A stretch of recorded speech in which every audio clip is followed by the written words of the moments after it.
Ustaz tolong jelaskan makna dari khusyuk. Bagaimana khusyuk itu bagaimana? Ada orang katanya kalau sudah khusyuk dia tidak lagi di dunia ini. Allahu Akbar, rasanya dunia ini hilang Pak Ustaz, dan aku pindah ke alam yang lain. Alam gaib lah. Sekarang kita lihat sahabat Nabi waktu sholat, apakah dia pindah ke alam lain atau tempat di tetap yang sama? Ketika itu Nabi sakit, imamnya Abu Bakar. Abu Bakar imam, sahabat di belakang. Allahu Akbar. Ketika mereka sedang sholat, Nabi datang dari samping. Maka sahabat yang di belakang memukul tangan. Mukul. Dia mau ngasih tahu ke Abu Bakar, Nabi datang. Kan nggak boleh ngomong, Abu Bakar, tuh ada Nabi datang tuh. Dia pukul. Apa pelajaran dari sini? Kira-kira sahabat yang sholat itu sadar atau nggak sadar? Sadar. Dia sadar bahwa Nabi datang. Bukan kehilangan kesadaran. Jadi kalau ada orang mengatakan, saya waktu sholat hilang kesadaran, saya nggak sadar keliling yang terjadi apa, berarti ente dicuri jin, kidnap. Ente tetap sadar. Nabi sahabat bukan tidak sadar. Pelajaran yang kedua, ketika sedang sholat apa kata Nabi? Uqtulul aswadaini fis shalah. Bunuhlah dua yang hitam ketika sedang sholat. Allahu Akbar. Tiba-tiba ada dua yang hitam. Dua yang hitam itu ular dan kalajengking. Kira-kira orang yang disuruh Nabi membunuh ular dan kalajengking saat dia sholat itu sadar atau nggak sadar?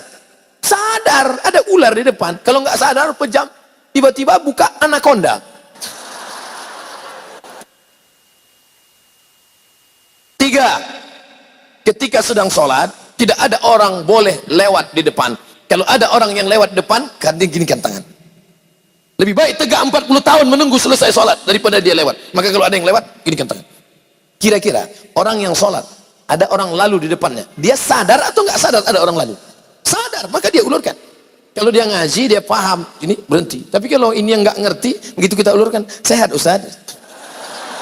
Siapa yang ngajak salaman? Orang lurus kok. Kesimpulannya, bahwa orang yang sedang sholat itu sadar. Hanya saja dia pikirannya tidak kemana-mana. Bagaimana cara khusyuk itu Pak Ustadz? 5 langkah, kata Syekh Ali Tontowi. Yang pertama, dari mulai mendengar azan jangan ngomong. Allahu Akbar, Allahu Akbar, Allahu Akbar, Allahu Akbar. Hayya 'alas salah. La haula wala quwata. Jangan ngomong. Makanya nanti kalau ada kawan di sebelah ngomong, bro gimana kabarnya? Allahu Akbar, Allahu Akbar. Kabarnya kemarin di internet itu kan isu sianus semua. La haula wala quwata illa billah. Nah, lalu kemudian tutup dengan doa wasilah. Allahumma rabb hadhihi da'wati tammati wa salatil qa'imah ati sayyidina Muhammadan lil wasiyatil fadilah wa syarafa darajatil 'aliyatir rafi'ah wa ba'athu Allahumma maqama mahmudan alladhi wa'adta innaka la tukhliful mi'ad. 2, ketika berwudu enggak boleh ngobrol. Ambil air, yang ngobrol. Ini saya lihat banyak yang sedang ambil wudu ngobrol. Kan gua udah ngomong kemarin. Jangan, tapi lu nggak peduli sih. Nggak boleh ngomong. Makanya hadis riwayat Ibnu Majah, ketika air kau masukkan ke mulut, saat itu keluar dosa-dosa mulut. Ketika air menyiram muka, keluar dosa dari kelopak mata. Ketika air menyiram tangan, keluar dosa dari celah jari jemari. Ketika air menyusap kepala, keluar dosa sampai lubang telinga. Ketika air menyiram kaki, keluar dosa dari celah-celah jari jemari kaki. Maka kau khusyuk, lalu kemudian kau tutup dengan doa, Allahumma ja'alni minat tawabin wa ja'alni minal mutatahhirin wa ja'alni min ibadikas. Yang ketiga, dari tempat wudu ke tempat sholat nggak boleh tasbik. Tasbik itu menjalin jari jemari, keretak. Nggak boleh tasbik, retak. Tangan dia udah nggak bunyi, tangan kawan dibunyi kayaknya. Nggak boleh. Jangan tasbik, yang boleh tasbih. Subhanallah, subhanallah, subhanallah. Azan belum berkumandang atau sudah azan iqamat belum? Subhanallah, subhanallah, subhanallah. Gimana kabarnya? Jadi kita besok pergi seminar acara undang. Subhanallah, subhanallah. Nah, lalu kemudian yang keempat, pahami bacaan. Saya tidak nyuruh menterjemahkan, yang diterjemahkan. Inna solati my praying, wa mahyaya my life, wa mamati my die. lillahi ta'ala, for you, oh my God. Bukan diterjemahkan. Bukan diterjemahkan. Jangan nanti ada yang menerjemahkan. Bismillahirrahmanirrahim. In the name of Allah, most gracious, most merciful. Tidak perlu kau terjemahkan. Yang penting kau paham saja, connect maknanya. Sama seperti ngomong bahasa Jawa. Saya bukan orang Jawa, saya orang Melayu dari Sumatera. Tapi ketika saya bahasa Jawa, saya tidak perlu terjemahkan. Pripun kapari Pak Apis uang perang-perang dino ora teko kene. Enggak perlu diterjemahkan. Ngapain diterjemahkan? Yang penting paham. Jangan terjemahkan. Allahu akbar kabira walhamdulillahi katsira wa subhanallahi bukratan wa asila wajjahtu wajhiya lilladzi fatara as-samawati wal arda hanifan musliman wa ma ana minal musyrikin inna salati. Mata melihat tempat sujud. Makanya jangan mata, apalagi di masjid ini, mata kalau jelalatan, wah keramik, wah ini mahal ini, wah apa ini? Apalagi nanti sholat zuhur, ini belum dibuka, melihat, wah ustadz somat sama ustadz, wah ada pahit tren. Oleh sebab itu maka ini bahaya, makanya mata di sana. Makanya kalau sholat ke masjid jangan pakai baju yang ada tulisan-tulisan. Ini sudah terlambat datang hari Jumat, khotib naik pakai baju tulisan, tulis ini. Emang masalah buat lo? Gimana orang mau sholat? Nah, jangan pakai tulisan. Ibu, kalau pakai mukena jangan yang terlalu rame. Ini mukenanya semua bunga, bunga matahari, bunga kenanga, bunga kemboja, bunga tai ayam, ada semua. Ada teman yang sholat di belakang lihat, di mana belinya ini ya? Kira-kira harganya berapa nih ya? Ini benangnya katun Jepang atau Korea ini? Nah, lalu kemudian di mana sebenarnya letak kata itu di mana? Innal kalama la fil fuadi wa innama ju'ilal lisanu 'alal fuadi dalila.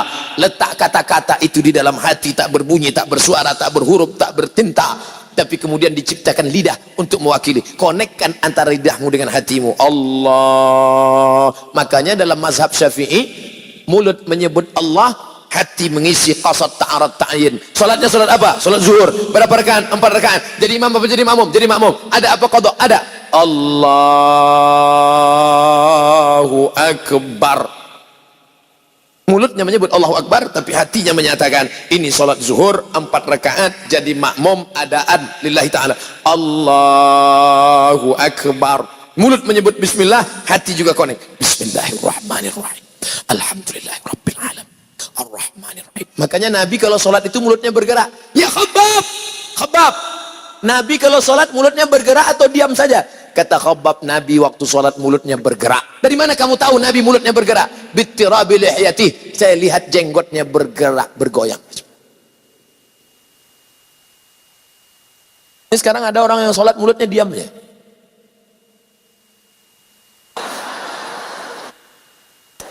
Apa? Berdoa juga bersuara. Ud'u rabbakum, bersuara, lirih, mulut bergerak. Ya Allah, tolong aku ya Allah. Tolong anak-anakku ya Allah. Ini ada orang berdoa mulutnya diam ya. Rasanya tak perlu kusebutkan satu persatu, karena aku yakin kau tahu yang ku mau. Ustaz tolong jelaskan makna. Sudah. Apa hukum musik? Buka, pertama syaratnya beli 4 GB. Setelah itu tulis di www.youtube.com. Kau mau tanya tentang apa? Kredit, Somat kredit. Tanya tentang apa? Tentang musik, Somat musik. Tanya tentang apa? Politik, Somat politik. Pokoknya apa saja kau tulis itu. Somat LGBT, Somat narkoba. Enter, dapat video-videonya insyaallah. Sudah saya enter kok enggak nyala videonya Pak Ustadz, paket habis. Nah, tapi karena kau tanya saya jawab juga. Apa hukum musik dalam syariat Islam? Musik yang boleh solawat. Barakallahu lakuma wa baraka alaikuma wa jama'a bainakuma. Boleh. Itu kan doa untuk orang menikah, enggak salah. Atau lagu yang mengingatkan mati. Mati. Na na na na na na. Untuk yang anak-anak muda. Kalau untuk yang emak-emak, bila Israel datang memanggil, jasad terbujur di pembaringan. Tapi lagu itu jangan dinyanyikan waktu acara pesta nikah. Berikut ini mari kita dengarkan satu lantunan lagu yang disampaikan oleh ibu-ibu dari majelis pengajian. Sekujur tubuh akan menggigil, sekujur badan kan kedinginan. Pengantinnya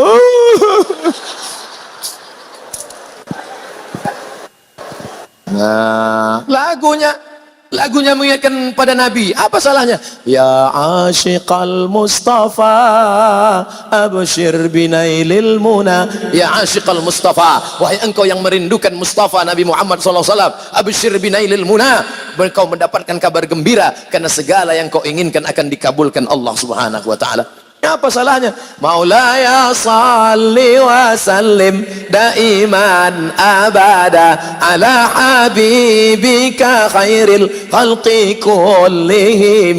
Ibu-ibu yang sedang hamil sambil baca selawat. Maulaya salli wa sallim daiman abada. Anaknya tenang, suaminya tenang. Ini enggak, sambil masak. Datang suami di belakang. Lahir anak, siapa namanya? Amitabh Bachchan.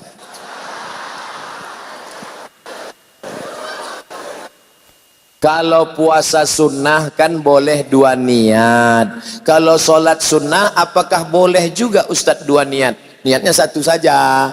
Bapak niat sholat sunat qabliyah, kebetulan tertulis di dinding 2 menit 2 menit 2 menit 2 menit 2 menit 2 menit lagi iqamat.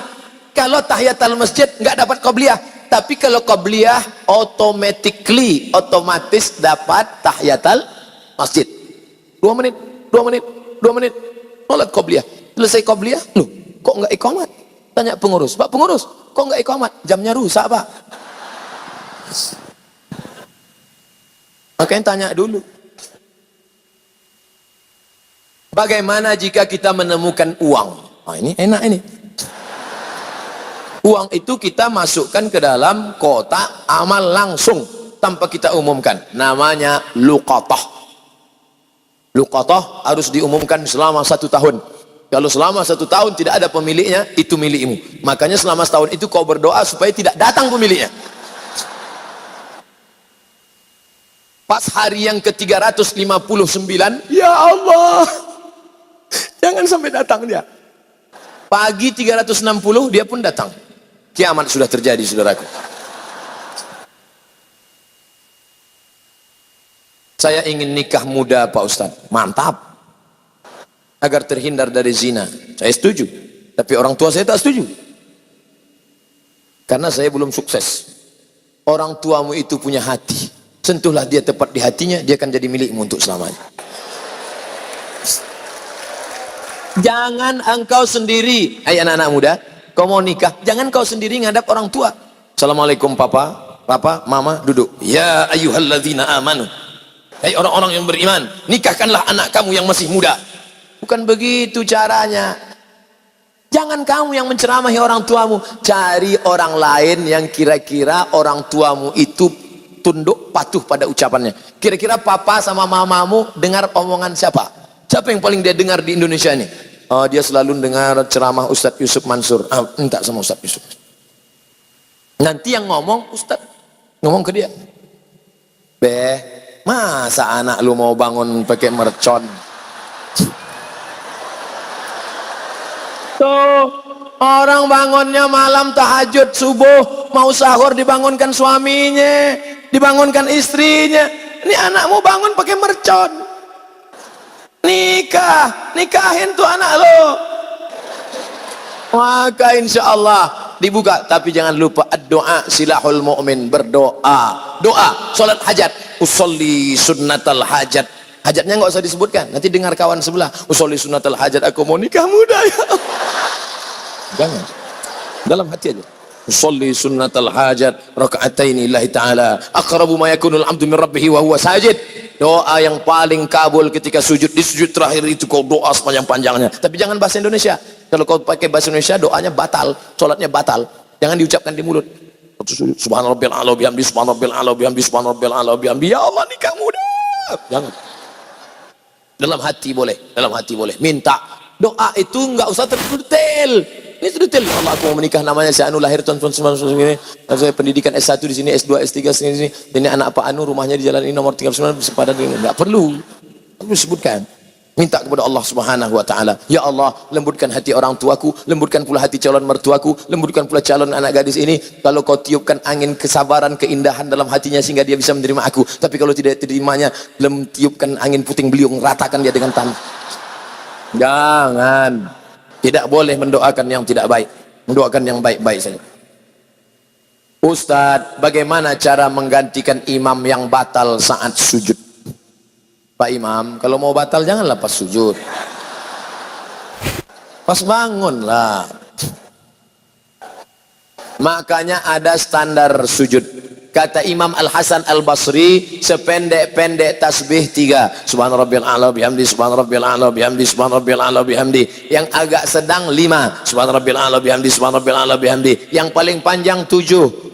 Kalau lewat dari 7, 12. Lewat dari itu dia tetap tidak bangun, berarti terjadi sesuatu. Maka yang di belakang imam, kalau kita sholat di masjid Kuala Lumpur, Malaysia, maka ada imam 1 depan, ada imam 2 di belakang. Imam yang belakang mulai curiga. Ini jangan-jangan sudah terjadi something wrong. Maka dia tegak, dia maju ke depan, dia menggantikan, dia bangun. Allahu Akbar. Tapi biasanya jarang-jarang terjadi. Kalaupun imam mau mati, dia bangkit dulu.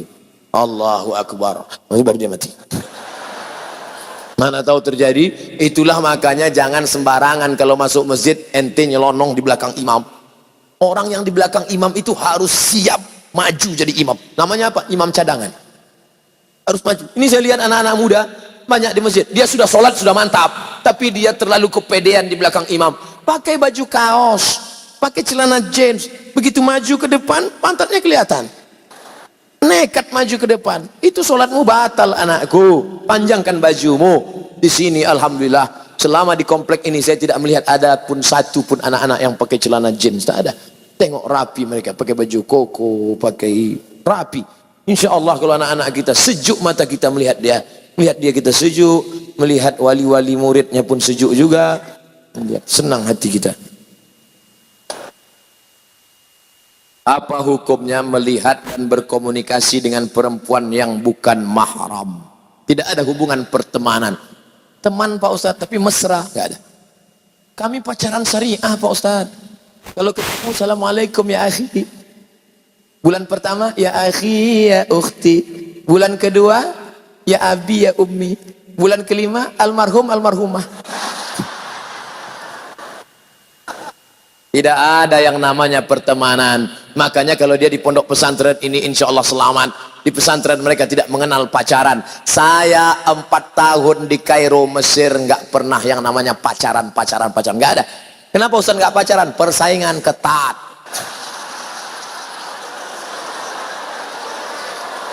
Laki-laki 2000, laki-laki 2100, perempuan 300. Saya termasuk yang tereliminasi. Oleh sebab itu maka di pondok pesantren nggak ada pacaran, sampai kuliah pun nggak ada. Setelah kuliah nanti mana yang sesuai? Kalian yang alumni tamat dari sini, laki-laki hafal Quran, cari perempuan yang hafal Quran. Kalian pula mendirikan pondok-pondok 1 juta Darul Quran tersebar di seluruh dunia. Dari mulai Inggris, Jerman, Prancis, Amerika, Jepang akan berdiri. Siapa dia? Kalian insinyur, teknik mesin, teknik sipil, sastra Inggris, tapi penghafal Quran, maka dia akan mendirikan. Istrinya hafal Quran, suaminya hafal Quran, anaknya hafal Quran. Do re mi fa sol la si do sol fa mi re do, hafal Quran semuanya. Itu yang diinginkan cita-cita. Barulah bangsa Indonesia ini akan turun rahmat dan barakah. Walau anna ahlal qura amanu, seandainya penduduk negeri ini beriman dan bertakwa, la fatahna alaihim barakat, kami bukakan barakah minas sama, dari langit, wal ard, dari bumi. Dengan syarat apa? Al-Quran, Al-Quran, Al-Quran. Ketika Sultan Hasan Al-Bolkiah Brunei Darussalam membuka pondok tahfiz Quran, menerapkan syariat Islam, terbuka sumur-sumur minyak yang baru. Siapa yang membukakan itu? Allah membukakan pintu barokah janjinya. Walakin kadzabu, tapi kalau mereka menginjak-injak Al-Quran, mereka menyia-nyiakan Al-Quran, akhadnahum, kami cabut nikmat, rahmat dan barokah. Jangan kalian pacaran-pacaran anak-anakku, insyaallah santri-santri Darul Quran selamat. Adapun yang dari luar datang kemari yang sudah terlanjur pacaran, keluar dari sini, buanglah mantan pada tempatnya. Ambil nomornya, delete, buka FB, unfriend. Kalau dia tanya, kenapa kau putuskan aku? Kan kupinang kau dengan bismillah. Kapan? Tahunnya belum jelas. Apa hukumnya kita mengatai teman kita?